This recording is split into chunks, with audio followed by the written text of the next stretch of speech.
Ralph. James, good morning. Gloria had so much packed into that conversation, I can't even begin to unravel it all, but I think that you should package that and put it on your website as the extended soundbite of the typical low-information voter. What was she low information about? Well, quite a few things. Number one, I think that I found it interesting. Let's just point out one thing. Gang problem. Okay, fine. So I think at one point you may have mentioned, well, let's police action and put some of these gang people in jail. And I think she pointed out, no, they're all in the jail. They're all out on the street. It's a gang problem. So then as you were pressing her, well, what do you do? Why the killings?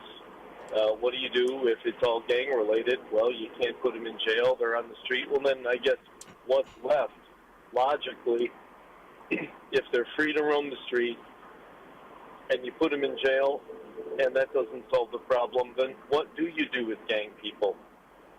What are you left with? I don't know, reprogramming, maybe we send them to Illinois. Low information about there are no jobs. I think at one point I heard her say when all the jobs went overseas, there are no jobs in the United States. I guess that what you're doing is not a job. I guess. I mean, there's one job. She was talking to the person with a job at the other end of the microphone, wasn't she? Speaking of the gang issue is flaring up across the state line in Chicago right now. I'll bring it up again. Kirk calls it a gang problem and wants to go after the gangs. Bobby Rush, on the South Side Democratic representative, labels them elitist white boy solution. Yeah, wait. Let's pick that apart, though. What's Bobby Rush's heritage? Where did he come from? Did he have what was he doing in his youth? Well, it wasn't he a Black Panther, right? I don't know. What do you call that? Were they a club? Did they go around and do landscaping and beautifying neighborhoods? Yeah, I don't know if that's... How does a guy like that have any credibility? That's not germane. He is credible. He got elected to the Congress of the United States, and he's been there for a number of years.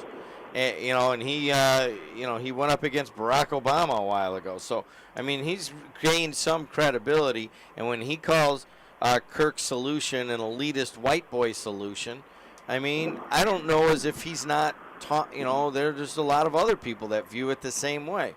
So how is that not racist? Well, I mean, I don't know if it is or isn't, but the issue of attacking a gang problem in Chicago is probably kind of similar to trying to attack it here. Nobody really knows what to do, honestly. I mean, gangs are running areas of Gary. Gangs are running areas of Chicago. Here's what Kirk says. These criminal empires are far in excess of whatever Capone would have ever dreamed of. They far eclipse the size of the police forces involved.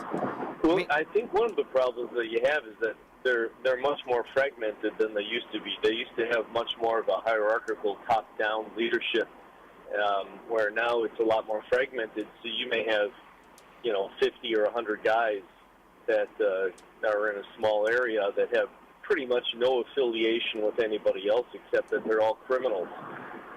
So it's a little bit harder to take down the organization. I think that the old RICO laws, you'd have to do that over and over and over and over because there is no centralized structure.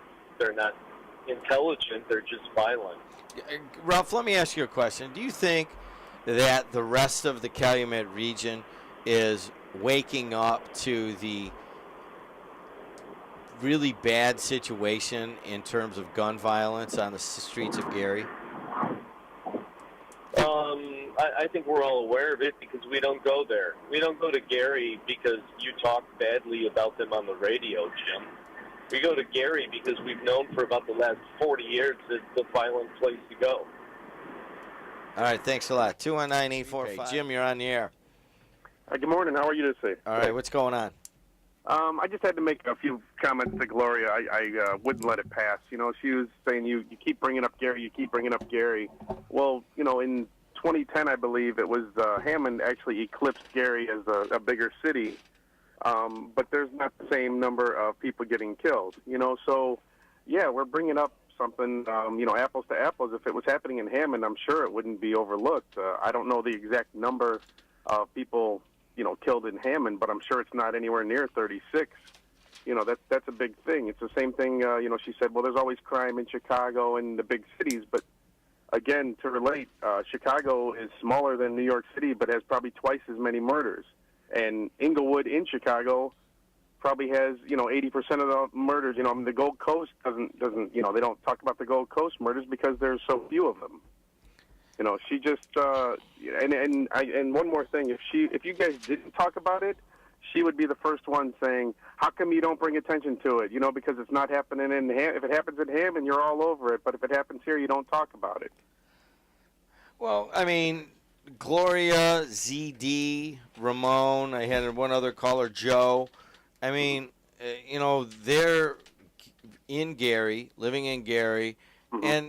and they're lashing out. I mean, politicians, government, the media, and you can understand their frustrations with what's going on in their city, and then you can understand a general frustration and when they're lashing out at me or at other media or you know, the government or whatever it might be. You can understand the frustration because the situation on the streets of Gary is dire and dangerous. This is a senseless killing.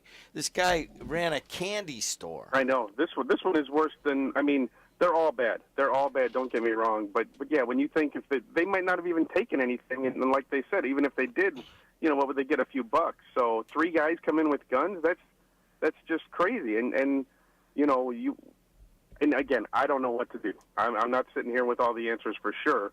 But, you know, if I was a person that had the means and I lived in Gary to get out, I mean, you know, depending on the neighborhood, I guess, you know, maybe that's it. We paint Gary with too broad a brush.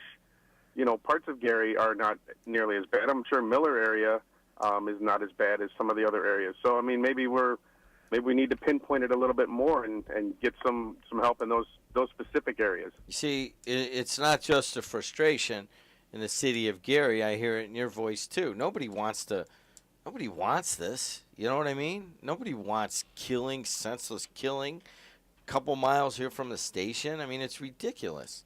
It taints the whole region. You know, I went to school down in southern Indiana, and you're from the region. Oh, you live by Gary, you know, and then, you know, we get that stigma. And this was 20 years ago. This isn't, you know, just now. It's not like this just happened starting yesterday. You know, it's been around for quite some time. All right, man. Thanks a lot for the call. Dan Repay, how are you, buddy? Put your headphone on, huh? I'm good. How are you? I mean to wake you up over there.